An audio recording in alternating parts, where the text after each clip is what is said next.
अब उत्तर चाहिए brought to you bye आरप्योर का हल्दी मसाला, मिर्च धनिया करे कमाल, सबका राजा आरप्योर मसाला। पाक दुम दुम। अरे श्रीमती जी कुछ तो सस्ता लो, बचत करो। नहीं श्रीमान जी, सब बढ़िया लो, रहने दीजिए। इसमें क्या खास बात है? थोड़े में ज्यादा स्वाद, यही तो है इसकी खास बात। वाह मामा, क्या स्वाद है। अरे मेरे राजा, सबका राजा आरप्योर मसाला। प्रायोजक हैं cancer healer centre, a new beginning.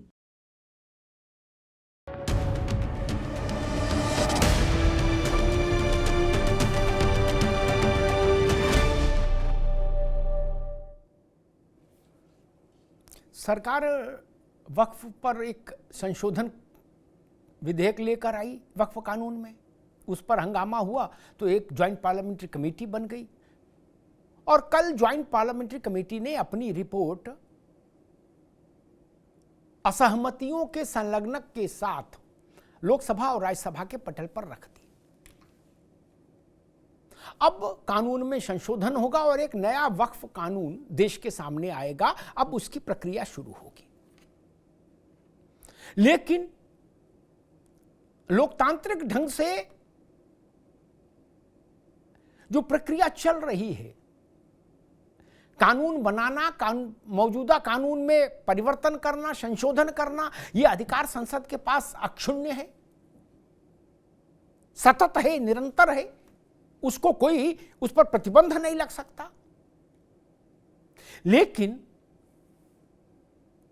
Jamiat उलेमाए Hind और मुस्लिम पर्सनल लॉ बोर्ड, मुसलमानों की ये दो बड़ी संस्थाएं अब लोकतंत्र की, इस संसदीय लोकतंत्र की इस मर्यादा की दीवार को लांघ रही हैं।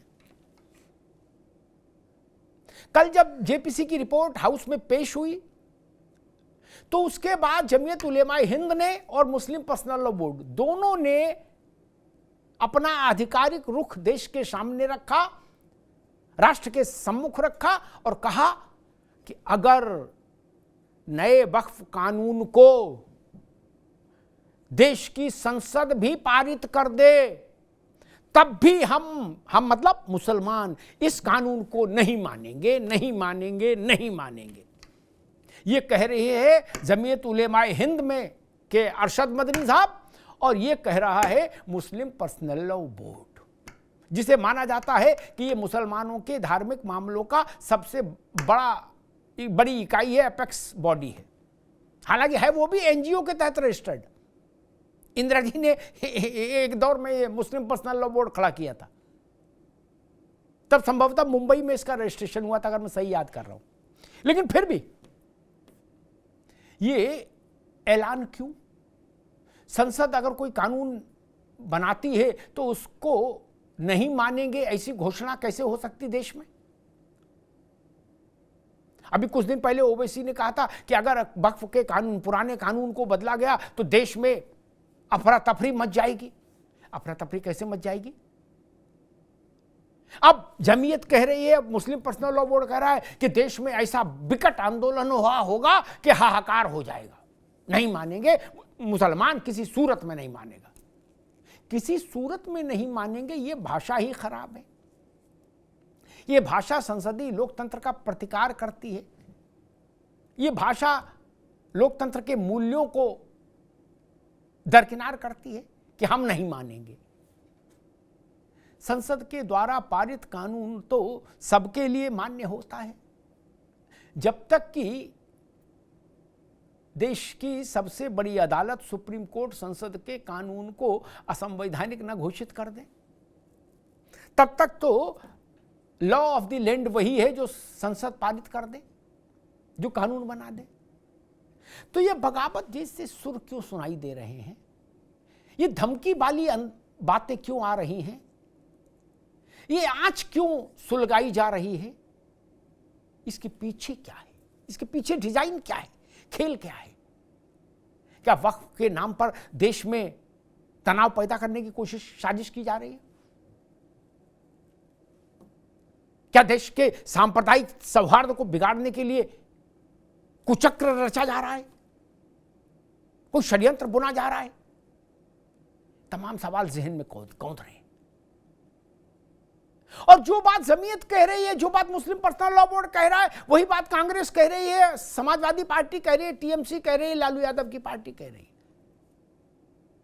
सबका सुर एक है। ये और ज्यादा खतरनाक संकेत है। ऐसा लग रहा है कि वक्फ के मसले पर विपक्षी दल, जमीयत और मुस्लिम पर्सनल लॉ बोर्ड एक ही नाव पर सवार हैं और सबकी इच्छा ये कि वक्फ कानून, अगर नया कानून बनता है, संसद से मंजूरी मिलती है, तो देश में कुछ बड़ा बवंडर खड़ा कर दिया जाए। उसको कहा जा रहा है कि हम आंदोलन करेंगे, बड़ा ऐसा आंदोलन जो देश में कभी नहीं हुआ होगा। क्योंकि जमीयत ने एक वक्तव्य में यह भी कहा था कि मुसलमान किसी सूरत में नहीं मानेगा, मरते दम तक नहीं मानेगा। तो ये भाषा तो टकराव की भाषा है। ये भाषा ये होनी चाहिए कि संसद के कानून को सिर झुकाकर मानेंगे, लेकिन कहा जा रहा है किसी सूरत में नहीं मानेंगे और देश भर में आंदोलन करेंगे। तो क्या भारत फिर एक सांप्रदायिक तनाव और टकराव के रास्ते की ओर बढ़ रहा है, जिसमें जमीयत, मुस्लिम पर्सनल लॉ बोर्ड और कुछ विपक्षी दल एक साथ खड़े हैं? भारत में सांप्रदायिक तनाव फैलाने की कोशिश हो रही है क्या? आज का विषय यही है, इसी को समझने की कोशिश करेंगे। लेकिन पहले एक रिपोर्ट हमारे साथियों ने बनाई, उसको देखिए, फिर मेहमानों से परिचय कराते हैं और फिर बहस में चलते हैं।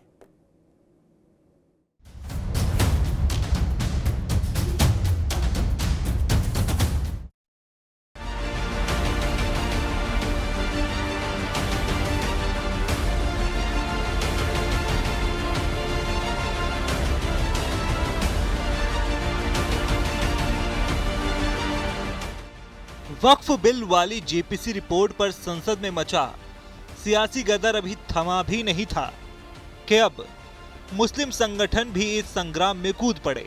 एक साथ एक मंच पर आए मुस्लिमों के सबसे बड़ी धार्मिक संगठन मुस्लिम पर्सनल लॉ बोर्ड और जमीयत उलेमाए हिंद ने ऐलान कर दिया कि अगर ये बिल संसद से पास हुआ तो हम इसे नहीं मानेंगे और संविधान के साए में सड़क पर अपनी आवाज बुलंद करेंगे।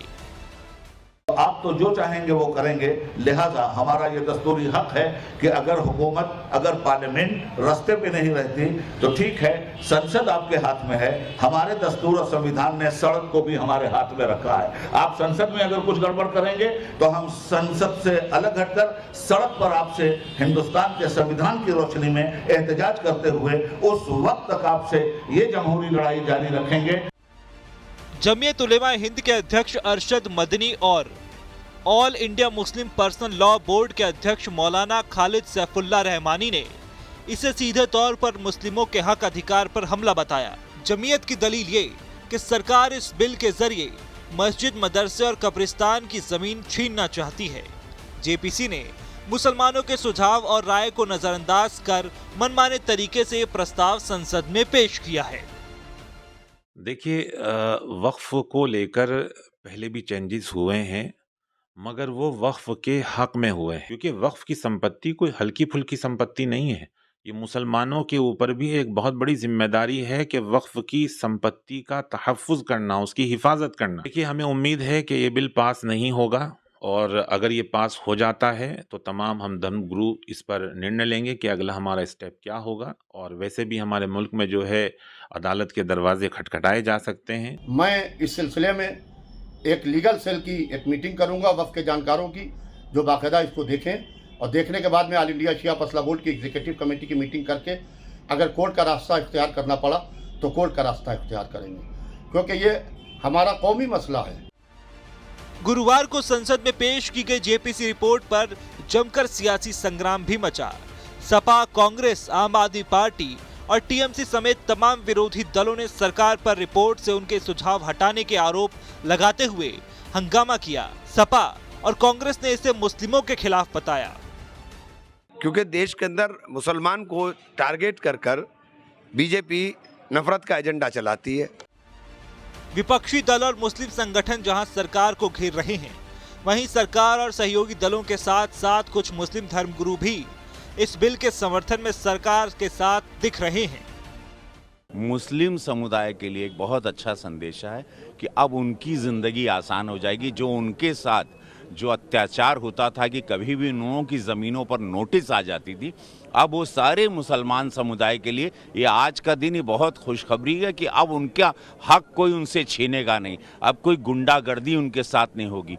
ये जो वक्फ के नाम पर जो गुंडई होती थी वो बंद होगी। वक्फ से वक्फ की तमाम ज़मीन और जायदाद को सही मानों में इस्तेमाल करने के लिए और वाकिफ ने जिस मकसद के लिए ये ज़मीनें वक्फ की हैं उसमें सही तरीके से उसके रख रखाव के लिए, वक्फ बोर्ड के करप्शन के लिए ये तमाम कवायद और ये कानून बनाए जाने की कोशिश चल रही है। मैंने पहले भी इसका समर्थन किया था और आज भी।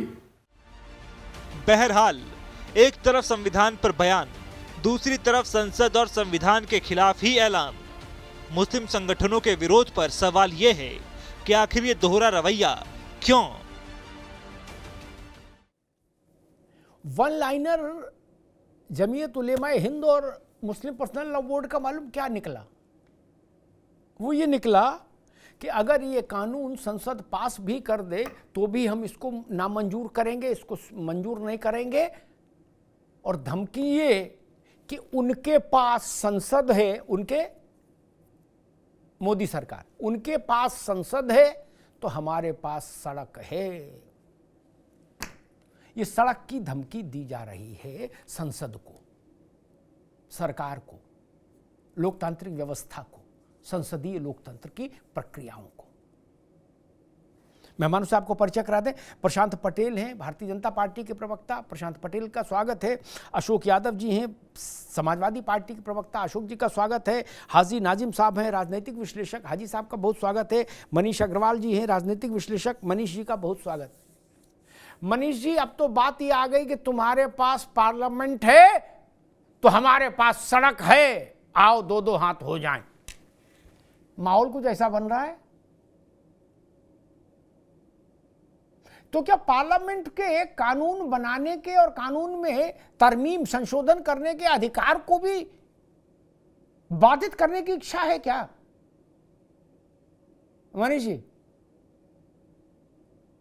भैया अनम्यूट करो इसको। जी हाँ, ठीक आ रही आवाज। ठीक। ये तो अमिताभ जी, ये तो विपक्ष को और मुस्लिम संगठनों को समझना होगा कि देश की विचारधारा से कैसे चला जाता है। अगर संसद कोई भी कानून लाता है, पास करता है, अगर आपको वो पसंद नहीं आता तो आपके पास न्यायालय उपाय है उसकी रेमेडी के लिए जाने के लिए। लेकिन अगर आप पब्लिक अनाउंसमेंट करेंगे कि हम इसको मानने को तैयार नहीं है तो इसका मतलब आप संविधान से, देश से आस्था नहीं रखते हैं। आपने देखा होगा कभी हिंदू संगठनों ने राम मंदिर पे ऐसा कोई ऐलान करा था?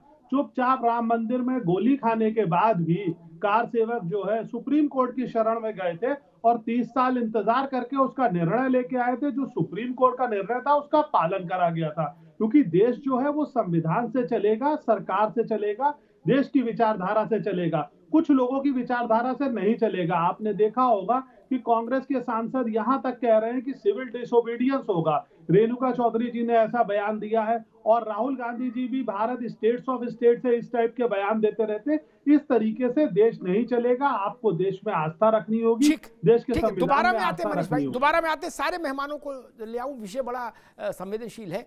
हाजी नाजिम साहब, मैं तो दो बातों को सुन के ही, दो वाक्यों को सुन के ही बड़ा हतप्रभ हूं।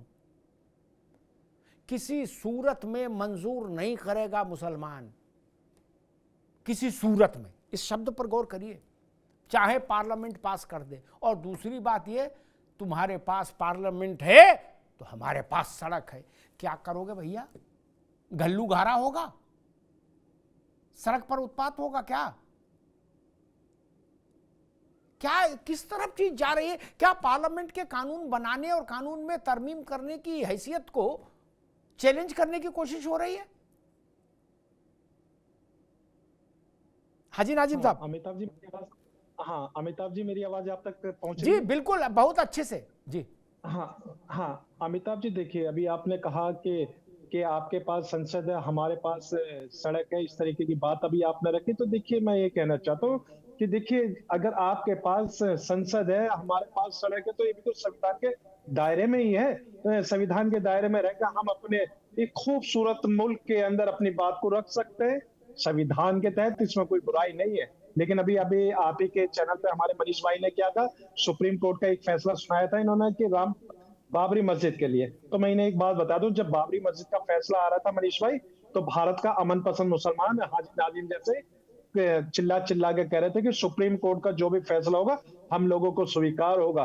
लेकिन कुछ तथाकथित लोग थे, आपने उनके बारे में नहीं कहा, जो ये कह रहे थे कि सुप्रीम कोर्ट का फैसला कुछ भी आए मंदिर वहीं बनाएंगे। इस तरीके की धारणा भी देश के अंदर बनाई गई थी। और एक चीज अमिताभ जी और थी, जो अभी ये बात कही गई थी कि देखिए कानून जो बनते हैं जनता के हित के लिए बनते हैं। हमने देखा था कृषि कानून बिल भी बना था जो किसानों की ओर लेकर वो बनाया गया था, जमीनों को लेकर, तो किसान उससे असहमत थे, तो किसानों के देख के तो कृषि कानून बिल वापसी लिया गया। तो देखिए कानून तो बनाए जाते हैं ताकि जनता को परेशान करा जाए। भाई कब तक परेशान करोगे? रही वक्फ बोर्ड की बात, वक्फ बोर्ड की जो जमीन है वो हमारे अपने बाप दादों की मिल्कियत है, हमारे बाप दादों ने अल्लाह की राह में वक्फ कर दी थी।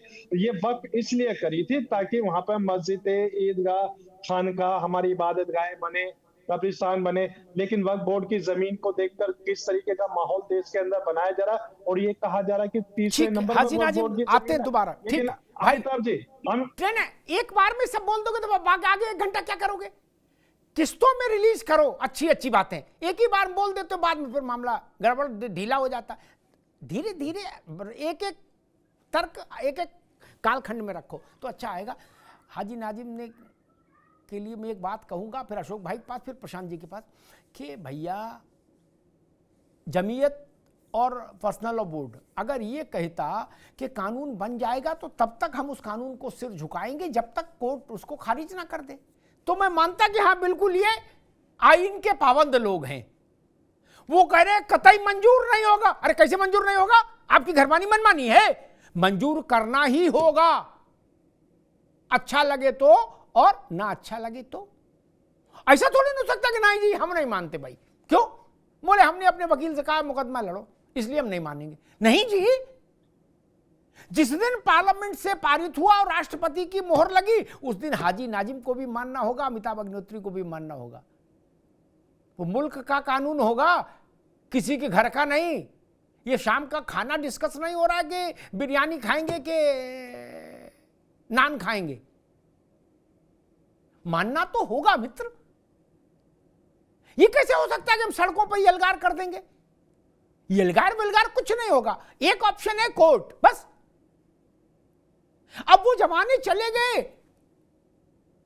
कि जब आप शाहबानो केस में सुप्रीम कोर्ट के जजों की अर्थी निकाल दिए थे, दिल्ली में जजों की अर्थी निकाल दिए थे, पुतला उनका, और उनका कैसा सम्मान आपने किया था हमें पता। तब राजीव जी थे, वो कर गए। अब तो ऐसा माहौल भी नहीं कि कोई ऐसा करे। राजीव जी पहले सुप्रीम कोर्ट के पक्ष में थे निर्णय के, फिर आप लोग रात में उनसे मिले, देश के मौलाना अरशद बन्नी जैसे लोग, और सुबह उन्होंने पलटी मार ली, बोले ना शाहबानो केस का निर्णय पलट देंगे। अब वो स्थिति कहां है? आप भी जानते हो, हम भी जानते हैं। इसलिए मैंने सलाह दी कि भाई थोड़ा ठंड रख के चलो और कानून के दायरे में चलो। अशोक जी, विपक्ष ने तो कहा कि ये कानून मुसलमान के खिलाफ है।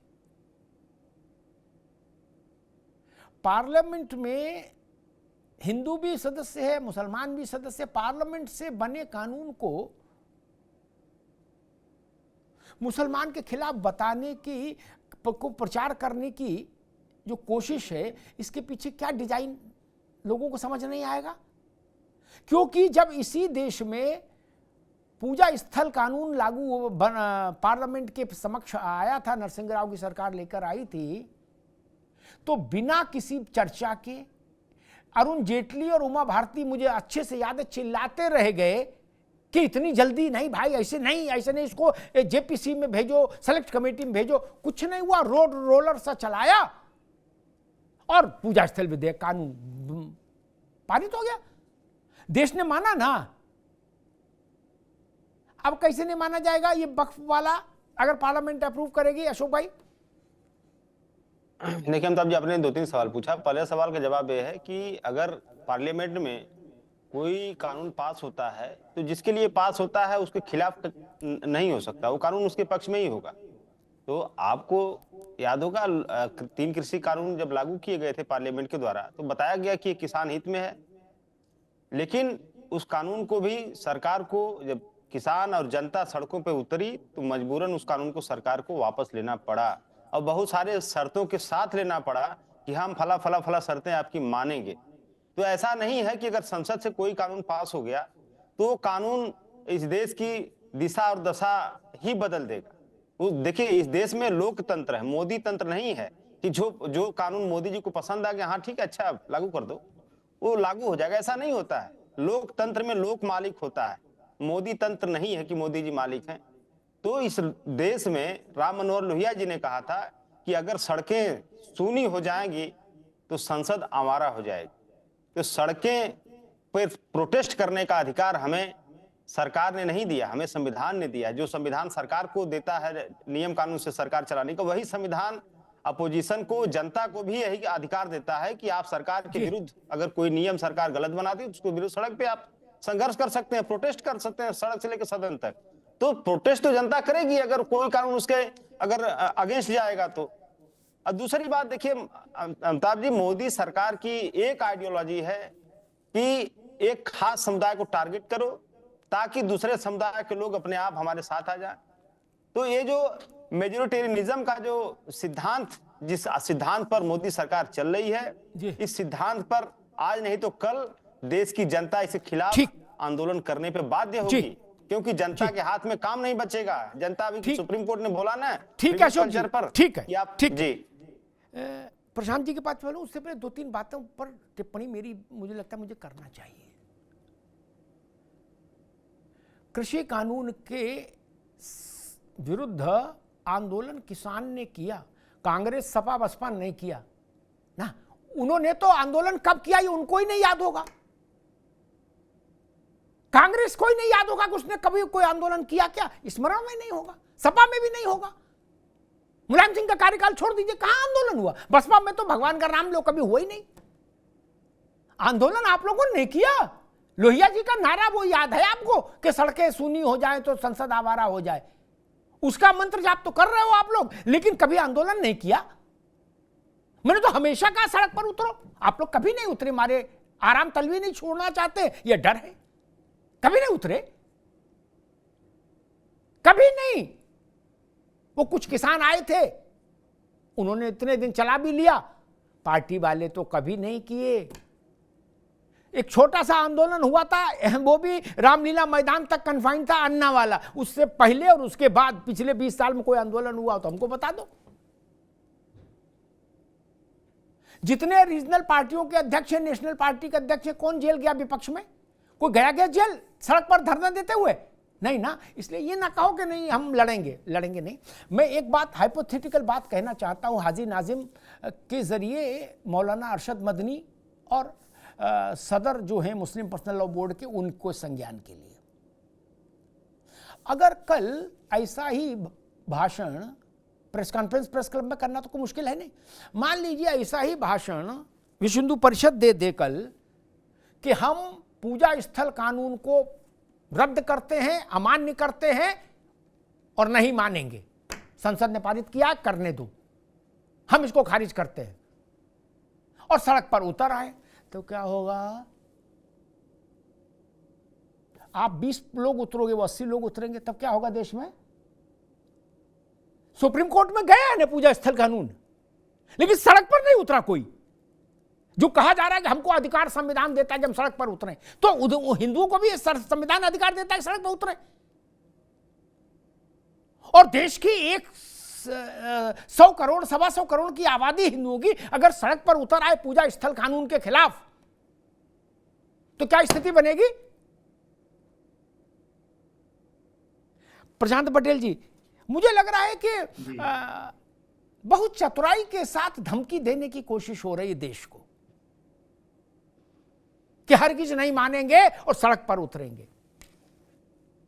यह बड़ी विचित्र स्थिति, और इसकी तुलना की जा रही है कृषि कानून से। कृषि कानून किसी एक मजहब का मसला नहीं था ना, उसमें हिंदू भी किसान था, मुसलमान भी किसान था, सिख भी था, ईसाई भी था, सब किसान शामिल थे। किसानों ने अपनी बात रखी, सरकार ने मान ली। और अब कहा जा रहा है कि आप वकील भी हैं तो मुझे उस दृष्टि से भी समझाइएगा, कहा जा रहा है कि हमारा ये कौमी मामला है। जब पंडित जी वक्फ का कानून लेके आए तो ये बात समझ में नहीं आई कि पंडित जी को कहते आप कानून ना लाओ, हमारा घरेलू मसला है।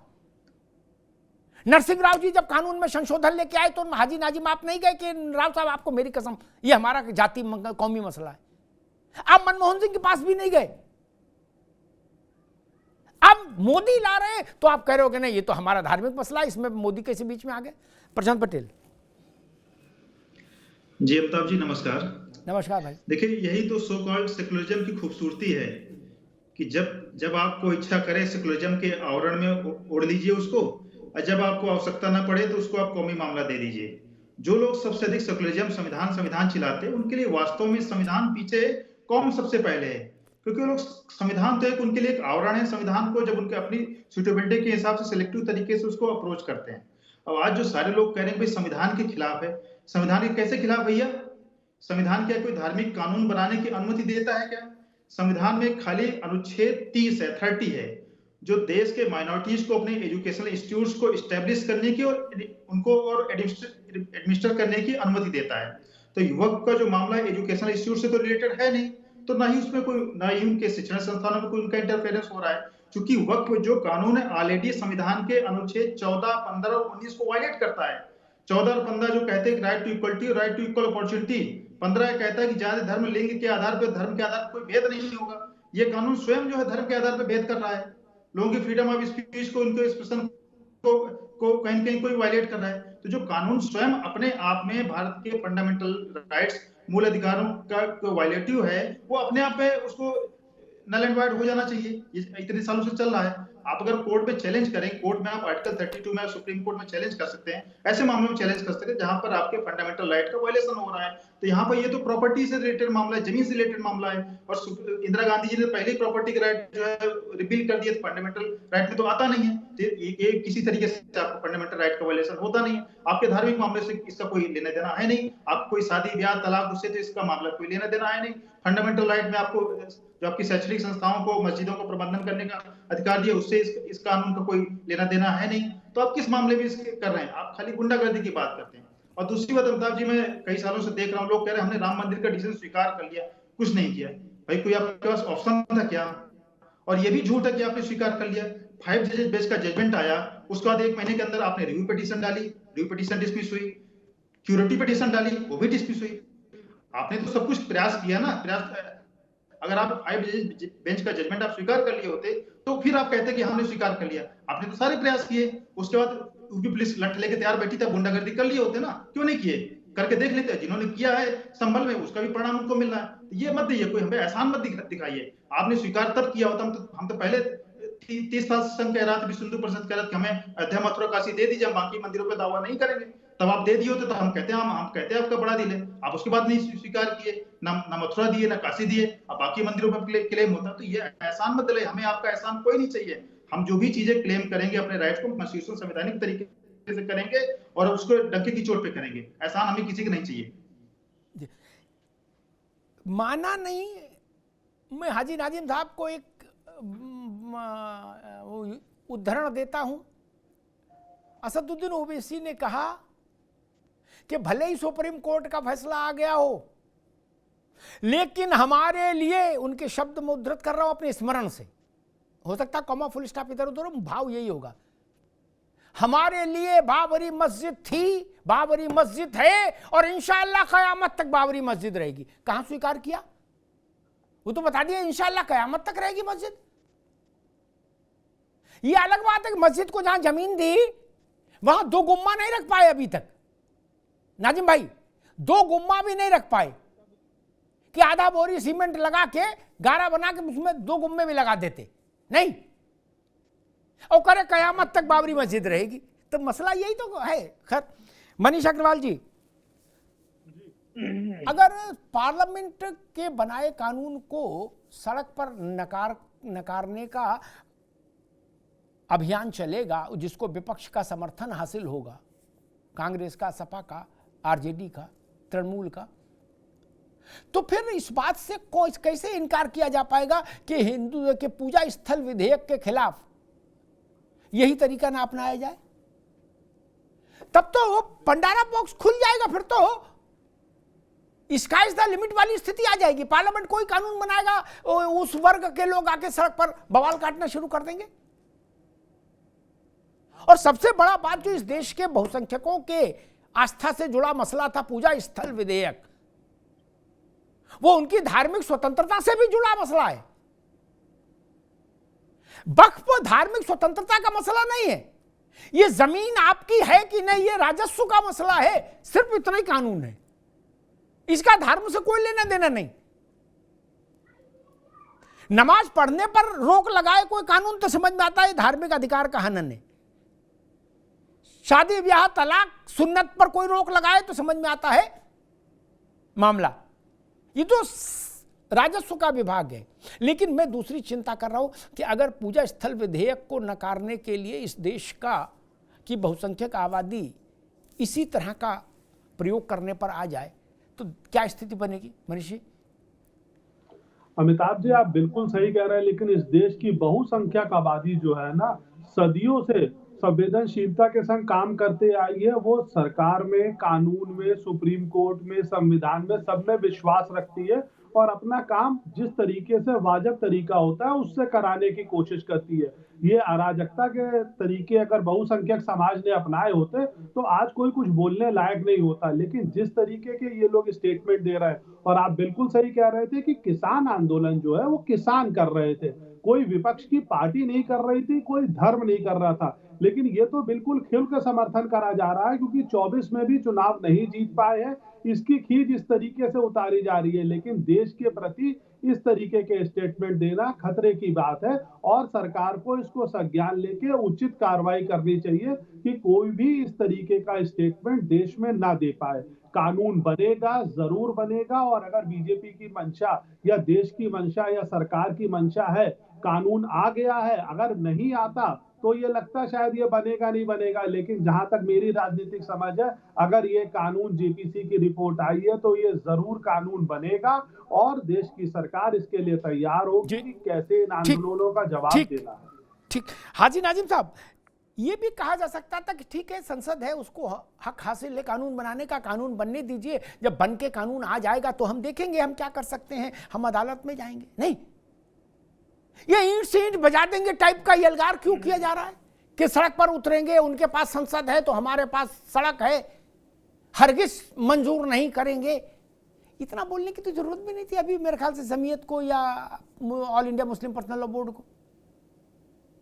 आ जाता है अपने वकीलों को दे देते कानून और कहते भाई जाओ सुप्रीम कोर्ट में पिटीशन डाल दो, यही रास्ता है और क्या रास्ता है। संभल में पथराव करने से तो कानून रद्द नहीं हो जाएगा भैया। हाँ अमिताभ जी, देखिए जिस तरीके से बार बार आ रही है बात की संसद की और सड़क की, तो मैं कहता हूं कि मेरा मुल्क संविधान से चलता है। और बात जब अभी आई थी, भाजपा के प्रवक्ता ने भी कहा था कि ये कौम की बात करते हैं, संविधान की बात नहीं करते। तो मैं प्रशांत भाई को खुले शब्दों में बता दूं कि भारत का अमन पसंद आदमी हाजी नाजिम संविधान को मानता है। मेरे लिए संविधान सर्वोपरि है। और एक चीज और मैं बता दूं, मेरी दो आंखें हैं, एक आंख से तो मैं अपना संविधान भारत देखता हूं और दूसरी आंख से अपना मजहब इस्लाम इसलिए देखता हूं क्योंकि मेरा संविधान ने मुझे आर्टिकल 25 के अंदर मेरे रिलीजियस को मानने की परमिशन दी। तो प्रशांत जी, आप इस बात को मत कहा करें कि आप अपनी कौम के लिए बात करते हैं, हम लोग मुल्क के संविधान की बात करते हैं। और अमिताभ जी, एक चीज और है जो बार बार ये अभी आपने कहा था कि सुप्रीम कोर्ट ने 5 एकड़ जमीन दी थी, अभी गुंबद नहीं बनी, तो हम कहते हैं वो जमीन हम लोगों को नहीं चाहिए। उस पे सुप्रीम कोर्ट दोबारा से ले ली भाई, ट्रस्ट बन गया, ले ली जमीन, कागज पत्तर चल रहे हैं, आपकी कहने से क्या होता नहीं चाहिए, बात तो ले ली, ट्रस्ट है। अमिताभ जी हम तो कहते हैं उसका हॉस्पिटल बनाया जाए उसको। अरे आपके कहने से नहीं होगा हाजी नाजिम भाई। लेकिन जहां देखिए अभी आपने ओवैसी साहब का एक जिक्र किया था, हम सुने कि कोई दुबई के शेख ने सोने की ईंट भिजवाई, सच्ची झूठ मुझे नहीं पता, लेकिन सुने थे सोने की ईंट भिजवाई है, वो भी ट्रस्ट ने रख ली, बोले ठीक है ले आओ। आपके कहने से थोड़ी नहीं चल रहा, वहां ट्रस्ट है, वो सब खेल में लगे हैं लोग, कोई समस्या नहीं, मामला ठीक है। चौचक जी।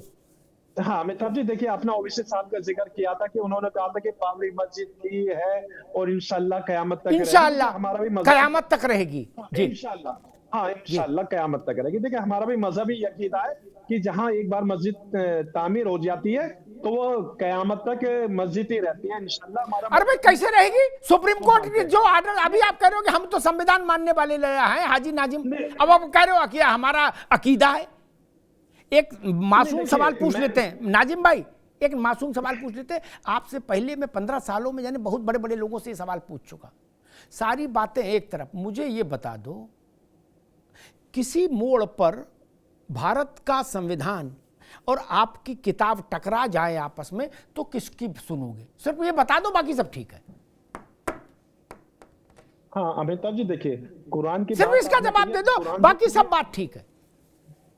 हाँ मैं अमिताभ जी आप ही के सवाल का जवाब दे रहा हूँ। देखिए आपने कुरान की बात करी, अल्लाह ने जो कुरान जो भेजी है दुनिया के अंदर, ये संपूर्ण मानवता के कल्याण के लिए है। इसमें भारत भी आता, अरब भी आते। मैं ये नहीं कह रहा हूँ कल्याण के लिए है कि नहीं है, मैं नहीं कह रहा। कल्याण विशेषांक गोरखपुर से निकलता, मैं उसकी बात भी नहीं कर रहा। मैं सिर्फ इतना निवेदन कर रहा हूं आपसे, अगर कभी ऐसा हो किसी पड़ाव पर, किसी मोड़ पर हिंदुस्तान की किताब और आपकी किताब में टक्कर हो जाए आमने सामने, तो किसे नमस्ते करोगे? सिर्फ इतना बता दो, बहस आगे बढ़ जाएगी। हाँ अमिताभ जी देखिए, अभी आपने कहा कि भारत की किताब, भारत की कौन सी धार्मिक किताब की बात कर रहे हैं या भारत की किताब, भारत का संविधान, भारत की किताब, भारत का संविधान और आपकी किताब, आपको तो नाम लेके बोल देता हूं, मुझे बता दो ना कि आप किसके सामने सर झुकाओगे? हाँ अमिताभ जी आप सुन लीजिए, भारत की सिर्फ एक ही धार्मिक पुस्तक है जिसका नाम संविधान है। हाजी नाजिम पूरे गर्व से फख्र से कहता है कि भारत की एक ही धार्मिक पुस्तक है जिसका नाम संविधान है। और कुरान जो है, सुन लीजिए, कुरान जो है अल्लाह ने पूरी दुनिया के लिए, अरे दादा, कल्याण के लिए भेजी है। तो मैं तो कह रहा हूँ कल्याण है, ठीक है, संविधान आप अपना नाम कल्याण रख लो, मुझे उसमें भी आपत्ति नहीं। मैं सिर्फ निवेदन इतना कर रहा हूं, मुझे एक मासूम सवाल का जवाब दे दो। 150 करोड़ लोग लाभान्वित होंगे, इस संशय छट जाएगा, धुंध हट जाएगी, सूर्य निकल आएगा कि जिस दिन आपकी धार्मिक पुस्तक, और संविधान भारत की धार्मिक पुस्तक नहीं, वो भारत का, भारत के लोगों के द्वारा भारत के संचालन के लिए बनाए गए दिशा निर्देश हैं। Be the people of India, हम भारत के लोग आत्मार्पित करते हैं। एक अंतर मुझे बता दीजिए कि अगर उसमें इसमें टकराव हो जाए तो इंशाअल्लाह आप किधर खड़े होंगे? बस इतनी सी बात बता दो, मैं अशोक जी के पास जाऊं। हाँ देखिए अमिताभ जी, देखिए भारत का संविधान हमेशा जोड़ने की बात करता है, कभी टकराव करने की बात यार फिर जय भैया ये थितरही है हाजी भाई, ये आप मेरे साथ जाती कर रहे हो, मेरे पास समय सीमित रहता है, आप जानबूझकर समय किल कर रहे हो, ऐसा ना करो मेरे दोस्त, मेरे ऊपर रहम करो। अमिताभ जी ये समय खराब हो रहा है, जो देखिए खूबसूरती, अरे मन में भैया हाजी नाजिम देखो किस तरीके से, अशोक जी मामला बहुत कैड़ा फंस गया आपकी, सवाल मासूम है लेकिन जवाब बड़ा आ नहीं रहा है। भाई आप नाजिम साहब बता दो कि हम संविधान के पक्ष में खड़े होंगे या हम कुरान के पक्ष में खड़े होंगे, बात खत्म करो। हाँ सुन तो लीजिए अमिताभ जी, मैं देखिए मेरा मुल्क जो संविधान से चलता है, और देखिए हमारे मुल्क, मैं आपकी पूछ रहा हूं, मुल्क की नहीं मेरे भैया, आपकी पूछ रहा हूं, आप अमन पसंद आदमी हो इसलिए। हाँ तो मैं कह तो रहा हूँ कि हमारे मुल्क के अंदर संविधान चलता है। हाजी नाजिम अब रुकना होगा, अब रुकना होगा, मैं इससे ज्यादा समय आपको नहीं दे सकता। ये चतुराई, ठीक, ये चतुराई आप अकेले नहीं हो, जफर आप जिलानी कर चुके, शहाबुद्दीन साहब कर चुके, बाबरी मस्जिद एक्शन कमेटी के जो मेंबर थे, सिवान वाले शहाबुद्दीन नहीं, ठीक, ओवैसी साहब के अल्लाह, ओवैसी साहब के वालिद, इंशाल्लाह, हाँ वालिद, जो जिस मकान में भी ओवैसी रहते वो भी उसी में रहते थे, वो भी एक इसका उत्तर नहीं दे पाए। सब कोई नहीं देखता इसका उत्तर, हम आज से थोड़े पूछ रहे, जबकि इसका एक लाइन का उत्तर है। हमारी धार्मिक किताब और संविधान में अगर आमना सामना हुआ तो मेरा सिर संविधान के साथ झुकेगा। इतना बोलने में क्या दिक्कत है? नहीं बोल सकते आप, और न क्यों नहीं बोल सकते? ये बात जाने ना जाने, गुल ही ना जाने, बाग तो सारा जाने है। समस्या कहां है ये सबको पता है मित्र। ये बोलने में क्या दिक्कत थी कि सारी किताबें मेरे धर्म की मेरे पूजा घर में रहेंगी, इबादत गाह में रहेंगी, और अगर कभी कोई मेरी किताब देश की किताब के सामने आ गई तो मेरा समर्थन, मेरी श्रद्धा देश की किताब के साथ होगी। ये कहने में क्या समस्या है? नहीं कह सकते गोल गोल गोल गोल बेनीराम जौनपुर वाले जैसी जलेबी बन रही है इमरती।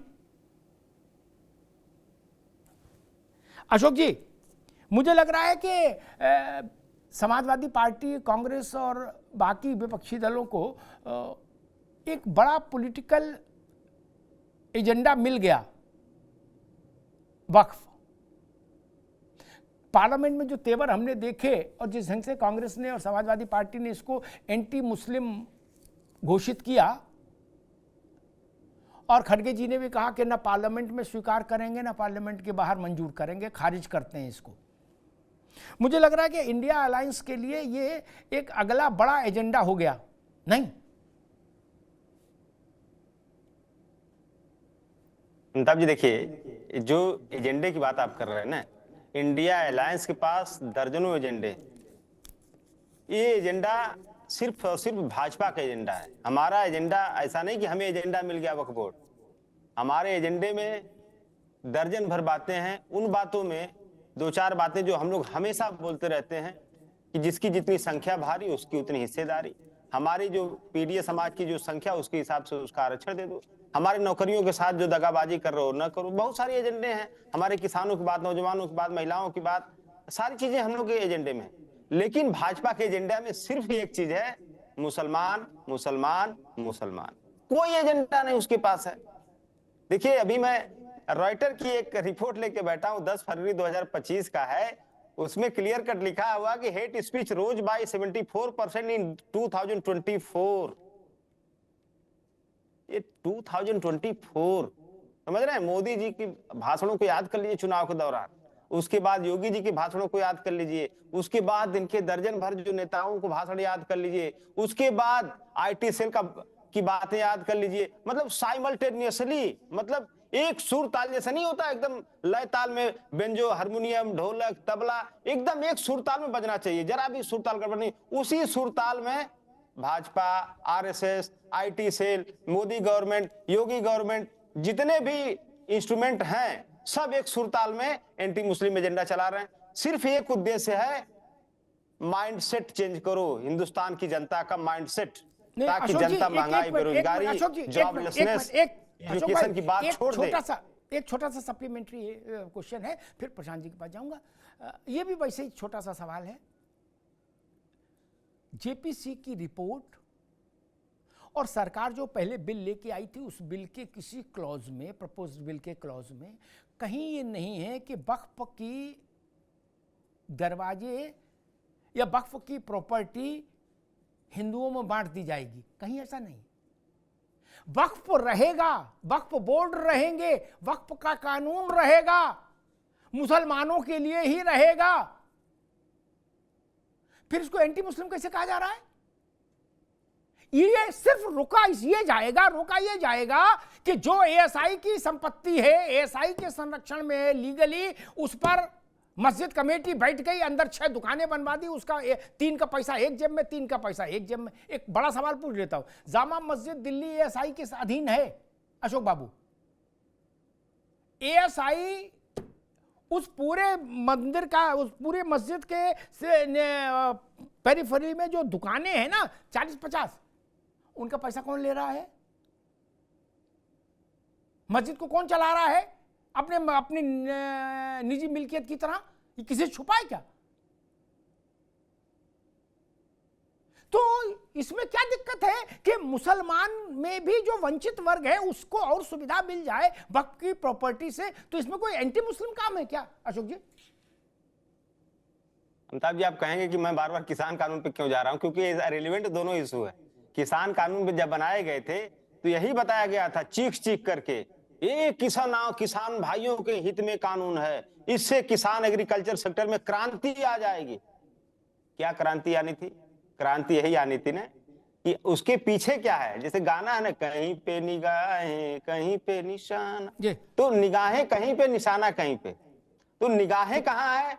किसानों की जमीन छीनो और अडानी बाबू को दे दो, यही निशाना यहाँ भी है।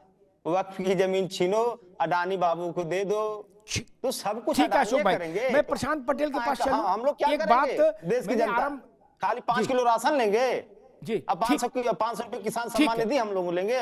समस्या यहाँ है, बाकी सब काम अडानी के पास ठीक जाएगा। ठीक है अशोक भाई, समस्या यहाँ मुसलमान का बच्चा तालीम ना पाए, अपराध से दूर नहीं रहे,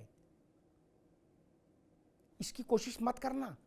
क्या करना, जब सरकार में आ जाओ तो ताजमहल वक्फ को दे देना।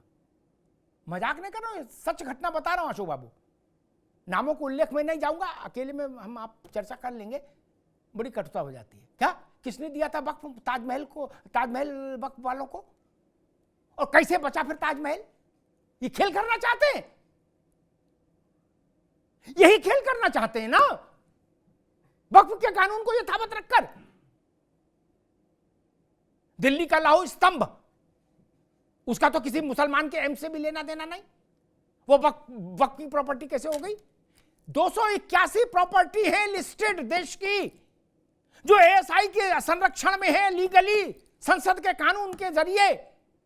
वहां एएसआई का आदमी घुस नहीं सकता। ये दादागिरी खत्म नहीं होगी क्या? होगी और होनी चाहिए। प्रशांत पटेल, मैं वही बात नहीं समझ पा रहा कि छोटा इमाम बाड़ा से लेके बड़ा इमाम बाड़ा, बहू बेगम के मकबरे से लेके और जामा मस्जिद तक, और मनमोहन सिंह की सरकार जब चुनाव में जा रही थी, अशोक जी गलतियां बड़ी होती हैं। चुनाव जब सिर पे आ था तो मनमोहन सिंह की सरकार ने 123 बेशकीमती जमीन वाली प्रॉपर्टियां वक्फ को दे दी। क्यों दे दी? मुकदमा चल रहा है उनका, चुनाव जीत जाए इसलिए।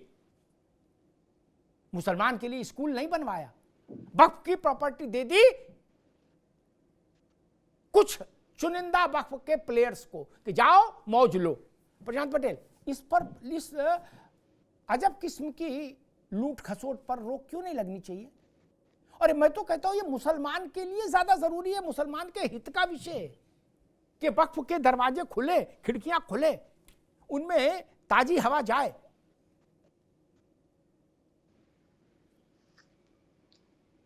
जी बिल्कुल, जैसा कि ये प्रोपेगेंडा बताया जाता है कि ये जो वक्फ कानून है ये उनके मुसलमानों के अगेंस्ट है, लेकिन ऐसे बहुत सारे केसेज हैं जिनमें वक्फ बोर्ड ने मुसलमानों की ही संपत्ति पर कब्जा कर रखा है, उनकी पैतृक संपत्ति पर दावा ठोक रखा है, और वो बेचारे सामान्य मुसलमान मुकदमा लड़ रहे हैं वक्फ ट्राइब्यूनल में या अन्य कोर्टों पर। तो ये कोई किसी धार्मिक विषय तो है ही नहीं, ना तो कोई हिंदू का विषय है, ना तो कोई क्रिश्चियन का विषय है। बाकी जो हिंदुओं के मंदिर या चर्चों पर जो दावा ठोक रहे हैं वो तो विषय है ही। और वक्फ बोर्ड की जो जमीनें, उनका लाभार्थी तो वही कुछ चंद लोग हैं जो बोर्ड पे बैठे हुए हैं। वक्फ का जो इस्लामिक पीरियड में जो पर्पस था, तो ये तो वही था ना कि इसका लाभ जो गरीब लोगों को मिले, लेकिन गरीब लोगों को तो मिल नहीं रहा। अब वक्फ बोर्ड आज बताया ना कि उसने देश में कितने हॉस्पिटल बनाए, कितने स्कूल बनाए, कितने यतीम खाने बनाए, तो इस पे एक बार पता चले ना कि वो वाकई में लोगों के लिए है जवाबदेह। और ओवैसी पर तो स्वयं आरोप है कि उसने सैकड़ों करोड़ की वक्फ की संपत्तियों को वहां पे दबा रखा है, हैदराबाद में और तेलंगाना में, वहां पे वो लोग किराया खा रहे हैं। जो आईटीओ के पास काफी जो वक्फ की प्रॉपर्टी उसका भी किराया कुछ ही लोग खा रहे हैं। तो ये सारी चीजें हैं, इसीलिए जो लोग जो लाभार्थी हैं डायरेक्टली, वो लोग नहीं अपना कब्जा नहीं छोड़ना चाहते हैं। यही जब ट्रिपल तलाक की बात आई तो उसमें पीड़ित तो मुसलमान महिलाएं थी, कोई उसमें हिंदू ईसाइयों का, बौद्धों का, जैनियों को तो कोई लेना देना था नहीं। तो जो लोग लाभार्थी थे वो नहीं चाहते थे कि ये ट्रिपल तलाक समाप्त हो, ताकि जो उनकी मौलवियों की जो हलाला की दुकानें थी वो चलती रहें, तो इसलिए वो उस चीज का विरोध कर रहे थे। वक्त को ही इसी तरीके से विरोध कर रहे हैं और हर बात में संविधान ले आते हैं। मैं तो वही तो पूछना चाहता हूँ भैया कि संविधान का कैसे विरोध में है? ये तो संपत्ति से रिलेटेड प्रॉपर्टी का मामला है, कोई धार्मिक अधिकार का तो आपका मामला है नहीं। और धार्मिक अधिकार आपको अनुच्छेद 30 में मिले हुए हैं, जो शैक्षणिक संस्थानों से रिलेटेड है, उसमें तो इसको कोई इंटरफेरेंस है नहीं। फंडामेंटल राइट का ये ऑलरेडी वायलेट करता है, इसलिए ये कानून रद्द होना चाहिए। और भी बहुत सारे इस तरह कानून गलत तरीके से बने हैं जो फंडामेंटल राइट को वायलेट करते हैं, जैसे प्लेसमेंट और वर्शिप एक्ट है, वो भी गलत तरीके से बने हैं। और आज जब इस पे प्रॉपर चर्चा करके प्रॉपर तरीके से जेपीसी में गई है, चर्चा हुई है, उसके बाद पार्लियामेंट में आ रहा है, पार्लियामेंट से इसको लागू किया जाएगा। और धमकी देने वाली बात तो इस तरह की धमकी 370 के मामले में दी गई थी। एक वहां की मोहतरमा ने दी थी कि भाई 370 हटा दिया जाएगा, तो यहाँ कोई तिरंगा लगाने वाला नहीं होगा, तिरंगा भी लहरा रहा है। 26 जनवरी भी मन गई, 15 अगस्त भी मन गया, बढ़िया शांतिपूर्ण तरीके से वहां चुनाव भी संपन्न हो गया, सरकार भी बन गई। तो धमकी देने वाले लोग धमकी दिए, सीए के मामले भी धमकी दिए, ठीक कुछ दिन लोग किए हिंसा की, आज सीए लागू हुआ। बहुत सारे जो प्रोसिक्यूटेड माइनॉरिटी जो अल्पसंख्यक है पाकिस्तान, अफगानिस्तान, बांग्लादेश के, उनको नागरिकता मिल रही। तो वक्फ बोर्ड में भी सुधार होगा, उसका भी जिस तरीके से लागू करना वो किया जाएगा।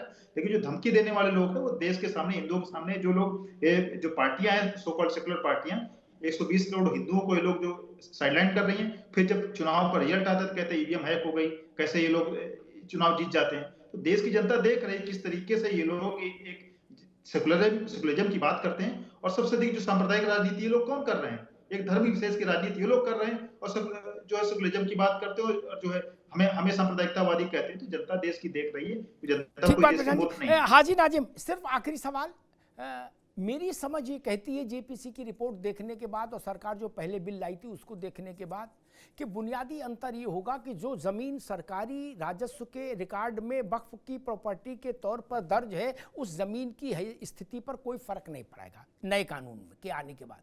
लेकिन जो ज़मीन केवल वक्फ ने अपने रजिस्टर में अपने अंदर लिख रखी है, उसका कागज़ दिखाना पड़ेगा कि हाजी नाजिम ने दान दिया, तो हाजी नाजिम कहाँ से लाए थे, वो मालिक थे कि नहीं, और मालिक थे तो उसका कागज, और फिर दान दिया तो उसका कागज। बस इतनी सी बात है, इसमें इतनी हाय तौबा क्यों?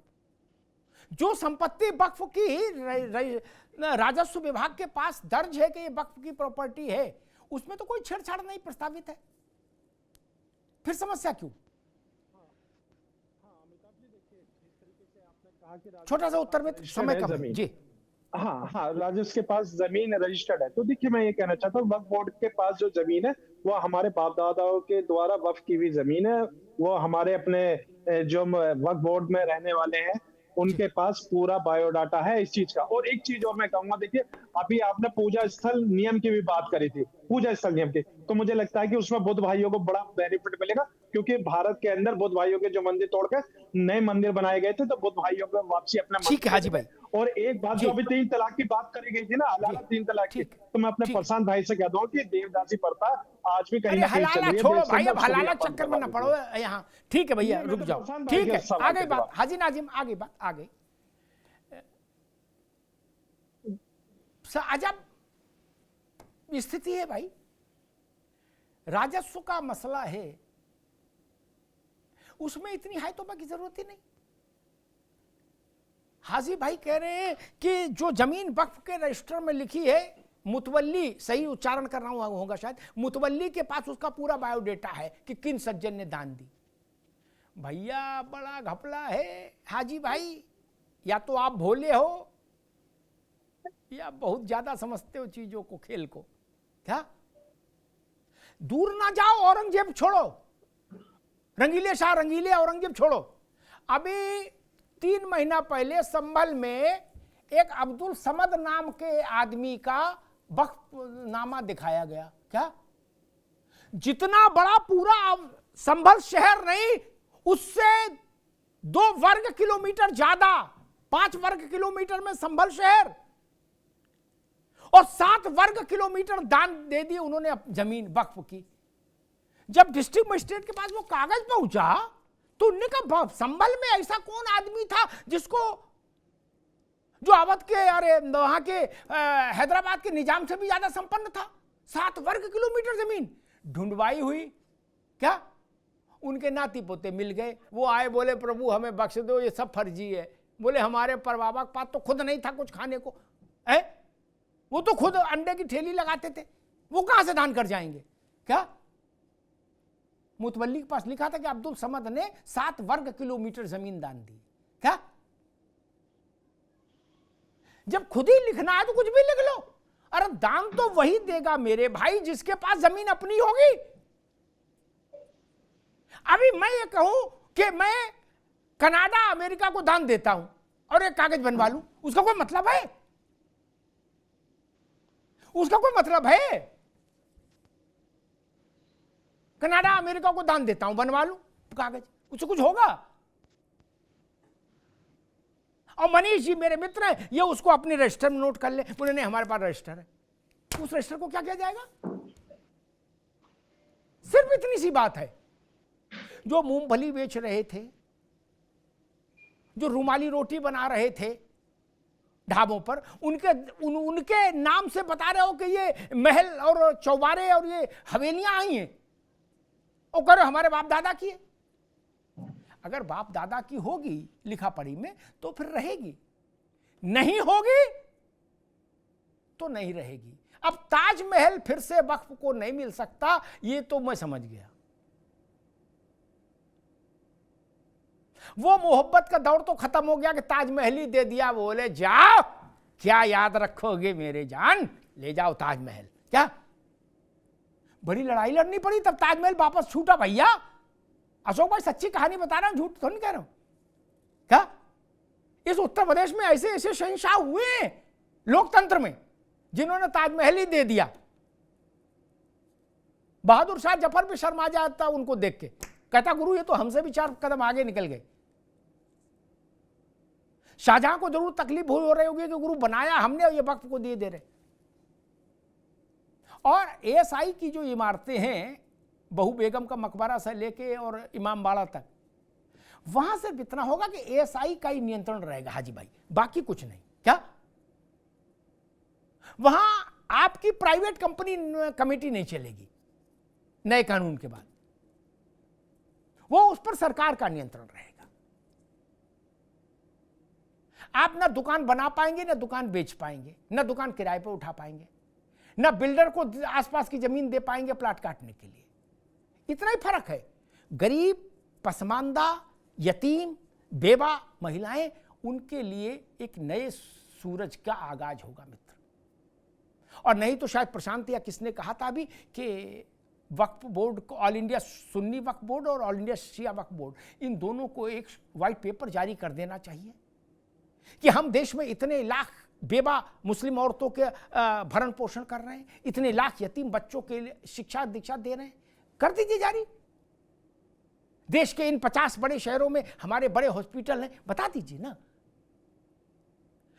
हम भी तो जाने, देश भी तो जाने, दुनिया भी तो जाने कि कितने परोपकार का कितना काम हो रहा है मित्र।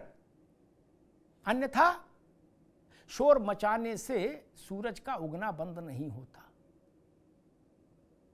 हर समय में नियति का एक एजेंडा होता है, और अगर नियति ने यह तय कर लिया कि भारत के गरीब मुसलमानों के साथ न्याय होना चाहिए, तो ये वक्फ बोर्ड का परिवर्तन उस दिशा में एक बड़ा कदम होगा।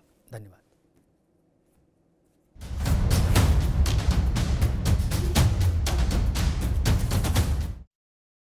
अब उत्तर चाहिए ब्रॉट टू यू बाय आरपीओर का हल्दी मसाला, मिर्च धनिया करे कमाल, सबका राजा आरपीओर मसाला। अरे श्रीमती जी कुछ तो सस्ता लो, बचत करो। नहीं श्रीमान जी, सब बढ़िया लो, रहने दीजिए। इसमें क्या खास बात है? थोड़े में ज्यादा स्वाद, यही तो है इसकी खास बात। वाओ मामा, क्या स्वाद है। अरे मेरे राजा, सबका राजा आरपीओर मसाला। प्रायोजक हैं cancer healer centre, a new beginning.